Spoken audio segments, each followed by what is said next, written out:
Before we get into the video, I just want to let you guys know about my Discord server. Check out the link in the description to talk college basketball, March Madness, live games with tons of other college basketball fans just like you.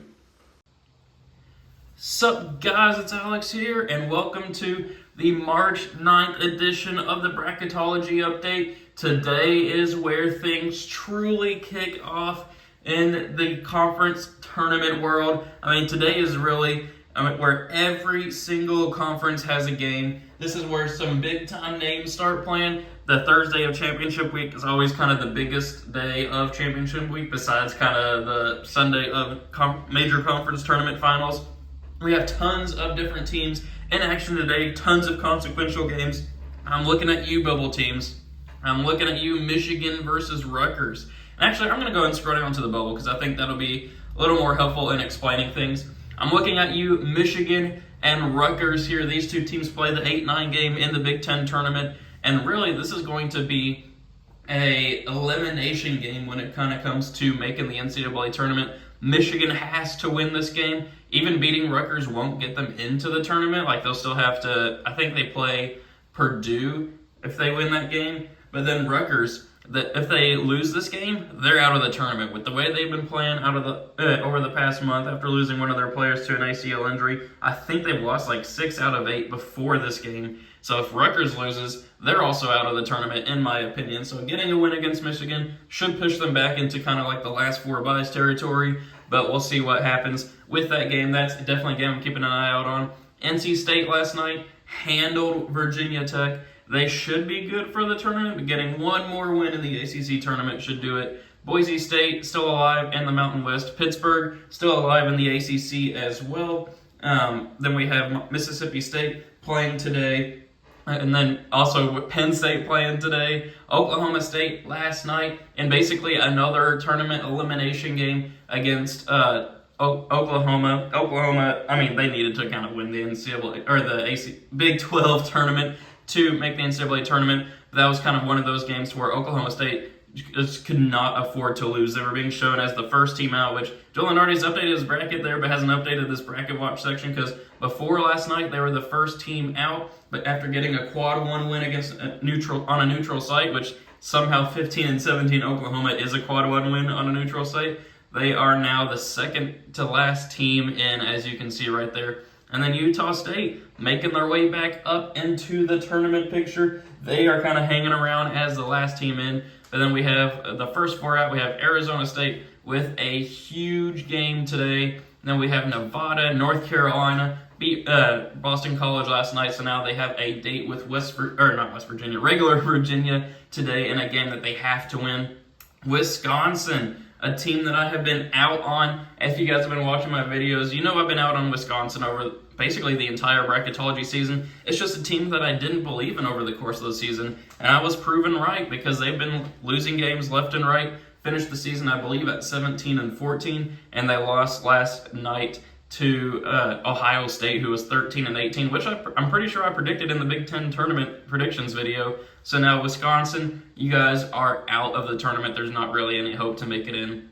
And then we get to the next 4 out listing. We have Michigan, already talked about that one. Charleston is still listed here, but they won their conference I believe they won their conference tournament a couple nights ago. So I guess that part's not updated. They should be a lock and not in the bubble. I don't know what's going on there. But then we have Clemson. I believe that they don't really play anybody until they would play maybe Virginia in the ACC semifinal, and so Clemson's kind of at the stage to where they can't really help their tournament seeding until they play or they get a little bit deeper in the ACC tournament. They just can't afford to lose right now. And then you have Oregon, who's going to have to make a run in the Pac-12 tournament as well and beat at least one of Arizona and UCLA. So now taking a look here at the bracket, we are going to look at some of the movement. We have Kentucky down to a 6. We have Oklahoma State new to the field right there. Penn State down to an 11.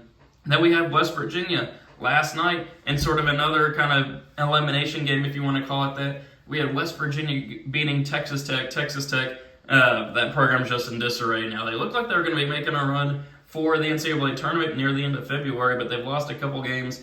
They suspended their coach, who has now left the team after making some racially insensitive comments. and then they lost to West Virginia last night. So who knows what's going to happen with that program. I believe they've been rumored to pick up Rick Pitino in the offseason, so we'll see what happens with that. But here, West Virginia, now a 9 seed, they should be looking good for the NCAA tournament at this point. I pretty much consider them a lock.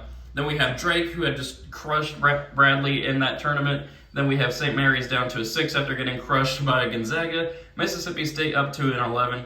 The Fighting Toothpaste of Colgate walking their way into the field. They won their, I think, the American Championship last night, if I remember it correctly. And then we have Rutgers down to an 11. We already talked about that in the playing game. Boise State down to a 10. Florida Atlantic up to an 8. Duke up to a 5. Charleston, there they are. Well, is that Charleston twice somewhere? Maybe I'm thinking. Oh no, I'm thinking back to the bubble. But we have Charleston as a 12 seed there. I think they'll be a popular upset pick, but we'll see if I actually believe in them or not when we come to the bracketology. Pittsburgh down to an 11.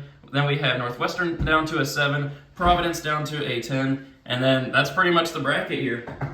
So now, I don't even know what I was trying to do with that transition there. So now we are going to go to our NCAA tournament predictions based off of this bracketology. It should be a good one. And as you guys know, every time that one of these bracketology videos come out, which will be coming out daily moving forward here from, Friday, Saturday, final one on Sunday, and then the big NCAA tournament predictions video on Sunday night.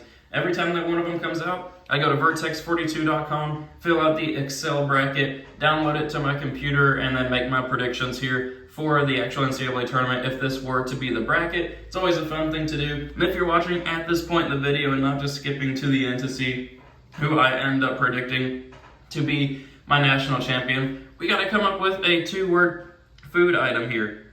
And you know what we're going to do? We're going to go with wings. I'm a boneless wing type guy. I know a lot of people are going to be mad at me for saying that they're a big traditional wing. But let me know in the comment section below which type of wing you are a fan of. I'm a big fan of boneless. Love going to like B-dubs, getting that honey barbecue or mild sauce on those boneless wings. Oh man, I'm just thinking about that right now. So good, so good. But anyway, let's go ahead and get back into our tournament predictions here. And we're going to go round by round as we did in the last video instead of kind of doing the region by region. I think that's making for a little bit better better kind of, I don't know what you would call like flow of the video, if that's what you want to call. But we'll go with Kansas obviously beating the winner of Southeast Missouri State and Fairleigh Dickinson. Then we're going to go with Memphis pulling off the 9/8 upset over Missouri. Miami hanging on against VCU. Indiana beating Hofstra. Then we're going to go with Kentucky here, moving on past the winner of Oklahoma State and Penn State, which I think at this point will probably be Penn State.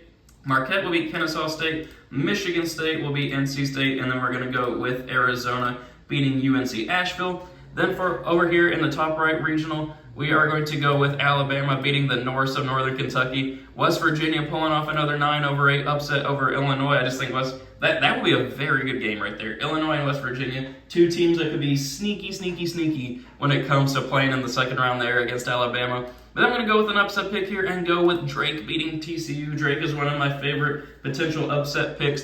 They've only lost like one game since mid-January. Crushed Bradley in their conference tournament prediction. This team is very experienced. I'm going to go with Drake pulling off the 12/5 upset. Then we're going to go with Virginia moving on past Yale. St. Mary's hanging on past Mississippi State, along with Kansas State over UC Irvine. Then I'm going to go with Texas A&M over USC, and then Purdue hanging on past Colgate.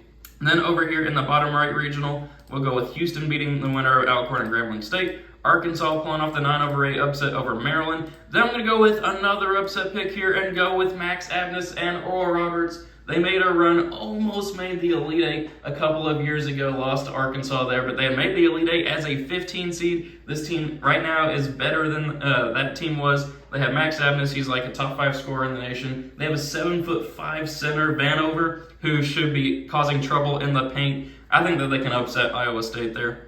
Then we're going to go with Connecticut beating the Fighting Rick Pitino's. Creighton, I think, will be the winner of Rutgers and Utah State, which at this point is probably Utah State. Then we're going to go with Tennessee over Louisiana. Boise State pulling off the 10/7 over Iowa. And then Baylor hanging on past Montana State. Then over there in the bottom left regional, UCLA is going to beat Texas A&M Corpus Christi. We got Auburn pulling off the 9/8 over Florida Atlantic. So I think I have all 9 seeds pulling off a victory over the 8 seeds in this tournament. Then we're going to go with Duke moving on past Charleston. Xavier beating Utah Valley. Then I'm going to go with another upset pick here and go with 11 seed Pittsburgh, upsetting San Diego State right there. I say it every video, I feel like I'm just sliding San Diego State, but I just can't bring myself. I feel like they're a popular upset pick, or a potential pick for an upset, whatever you want to call it. Then we're going to go with Gonzaga beating Furman, Northwestern beating Providence, and I forgot to mention in Joe Lunardi's bracketology that there were 2 Texas A&Ms. If we go back to it, I forgot to show that. I don't know what he's thinking right there, but we have like a Texas A&M over here and a Texas A&M over there. So I changed this one to be Michigan State just because, like, if this one, like, Michigan State's not anywhere in this bracketology, and you can't put them over there because you can't have a second round matchup against your same kind of conference team. So that's why I put Michigan State over there in case you were wondering. But then we're going to go with Texas here, moving on past Vermont. So now for a spot in the Sweet 16, we'll just kind of wrap back around. We're going to go with UCLA moving on past Auburn. Then we're going to go with Duke pulling off the 5/4 over Xavier. Then Gonzaga will hang on past Pittsburgh. And then we're going to go with Texas moving on past Northwestern. So no big upsets there. We do have a 5/4, but nothing too crazy at this point. And then for a spot in the Elite Eight, we are going to go with 1 seed. Actually, no, we're not. We got to go over here to the next to the next region. I forgot to mention that. Then we're going to go with Houston moving on past Arkansas. Then Oral Roberts falling to Connecticut. As much as I wanted to pick Oral Roberts to move on there, I just can't do it past Connecticut. Then we are going to go with 6 seed Creighton pulling off the upset over 3 seed Tennessee. And then Baylor will beat Boise State. Then if we scroll up to the top right regional, we're going to go with Alabama moving on past West Virginia. Then we are going to go with a 12 seed here in the Sweet 16 and go with Drake pulling off the upset over Virginia. Virginia just hasn't looked the same this season. I'm going to go with the Bulldogs of Drake. Then we're going to go with Kansas State moving on past St. Mary's. And then I'm going to go with a huge upset pick here. I'm going to go with Texas A&M pulling off the 7/2 over Purdue. Purdue at this point, at this moment in time, I don't really know what to make of them. If you ask me, I mean, if you look at their body of work from November through like mid-February, of course they were the best team in college basketball. But lately they've lost like 3 or 4 games out of like their last 7 or 8. A team to maybe keep an eye on there for a potential upset. Texas A&M just beat Alabama. Why not have some fun and have that big upset? And then we'll go to this last regional here. Kansas will move on past Memphis. Going to go with Indiana moving on past Miami. Then as much as I want to pick Kentucky to upset Marquette, I just can't do it. Marquette is too good. I'm going to go with the Golden Eagles. But I'm going to go with an upset pick here and go with 7 seed Michigan State moving on past Arizona. Got to have some upsets here in the bracketology. Why not have another 7/2? But then for a spot in the Elite Eight, we will go with Kansas over Indiana. And then we are going to go with Marquette over Michigan State. And then we'll go ahead and clear out this region and go with Marquette advancing on to the Final Four. Out of this region, I got 3 seed Marquette pulling off the upset over 1 seed Kansas. Marquette takes care of the basketball. I think they can make the most out of their offensive possessions. Kansas, I thought that they were going to be running through the NCAA tournament up until they went and lost by 16 to Texas. Why not have an upset pick there? Now we'll go over to the top right regional. We got Alabama moving on here past Drake. Then we have Texas A&M falling to Kansas State. And then for a spot in the Final Four, I am going to go with Kansas State. Another 3/1 upset. Top 2 seeds, not in Kansas and Alabama, not making the Final Four. I just believe a lot in Kansas State with Keontae Johnson, Marcus Noel. I think that they can make a run here in the NCAA tournament. Then we'll move on down to the bottom right here. Houston versus Connecticut. That should be a fantastic game, but I am going to go with Houston moving on. And then Creighton and Baylor, I'm going to go with Baylor advancing on there. And then for a spot in the actual Final Four, you got to go with Houston moving on there as a 1 seed. And then the final region over here, we got UCLA moving on past Duke. I kind of spoiled that a couple of minutes ago. Then we're going to go with Gonzaga here moving on past Texas, which sets up the rematch of that fantastic Final Four game from a couple of years ago with UCLA and Gonzaga. And I'm going to go with UCLA getting their revenge and winning that matchup there. So now we have 2 1 seeds and 2 3 seeds here in the Final Four. Up first, we have UCLA and Marquette. I am going to go with the Bruins of UCLA winning that matchup there, where they will face the winner of Kansas State and Houston, which I do think will be Houston. And then for the national championship game, I'm going to switch it up here, and I'm going to go with the legendary program of UCLA. They're battle-tested, have a good coach in Mick Cronin, have Jamie Jaquez, and they are going to extend their historical kind of number 1 spot in national championships. I think it's the first time I've picked UCLA to win the national championship in these bracketologies, but they're playing very good basketball as of late. Why not switch it up a little bit too and have some fun? So there we have it. Thank you guys for watching. Hope you enjoyed it. Make sure to leave your reactions to my predictions in the comment section below. Let me know your own as well in the comment section. I'm always interested to see what people think of my predictions, and I like to see their own. Make sure you leave a like and subscribe. Join the Discord server. Thank you guys for watching. Hope you enjoyed it, and I will see you all later.